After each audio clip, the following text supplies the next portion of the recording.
You watch it, you go, yeah, this kind of really. Well, and in his defense, those who know him say he's a terrific dad. I'm sure he is. Just the video kind of freaks you out. Well, unfortunately, that'll be one of our many lasting memories we have of him. But what a conservationist too! Every penny he made from that show, from Crocodile Hunter, put back into animal preservation. So it's almost like the race car driver that gets killed in a golf cart accident. You want to see the wreck, but you never want to see him really get hurt. Exactly. How about the real estate market? It's slow. Nationwide sales are down, or statewide sales are down 40-some%. I know this is kind of up your alley. First, for somebody who's got the house on the market that hasn't sold, give us some quick tips. How can they get rid of it? Lower the price. I mean, keep in mind, we've had almost a 50% gain over the last 2 years, and I think a lot of the people are getting greedy. And if you're not greedy, you price your home right, it's still going to sell. Keep in mind, although there's a lot of stigma to the fact that we're in a downtrodden market, we're still in one of the best real estate markets that we've had in history. Can you blame them though for wanting to grab one last piece? No, absolutely not. It's almost they should have sold last year. It's really pretty good. If you're buying, what's the best way to get the best deal?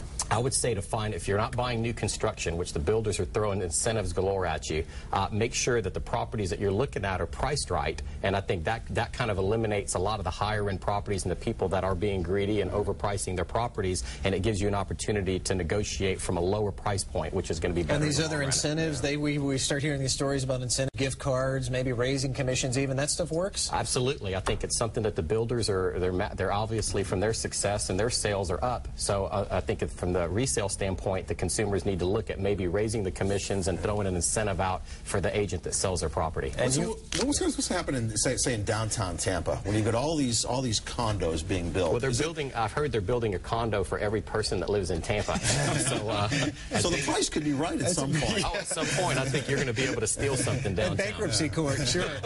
Before we go, how about the last-minute push for votes? We have the primary, of course, tomorrow. We know some folks who are getting some phone calls. Got some phone calls earlier tonight. Their answering machines loaded up with messages. We've seen banner planes. We saw the signs. And my question to you guys is, at what point is pushing this too much, pushing yourself? Because if you get on the do not call registry, which I'm on, you can still get those calls, those political calls. I'm not so sure I want somebody calling me at 7, 8 o'clock at night pushing their vote. Do you? Well, absolutely not. I think it gets to be overkill during the political season, and I think most of the commercials are giving you inaccurate information from both sides of the gun, and they're trying to curb the information to influence your vote, and half the time it really isn't true. Yes or no on the calls?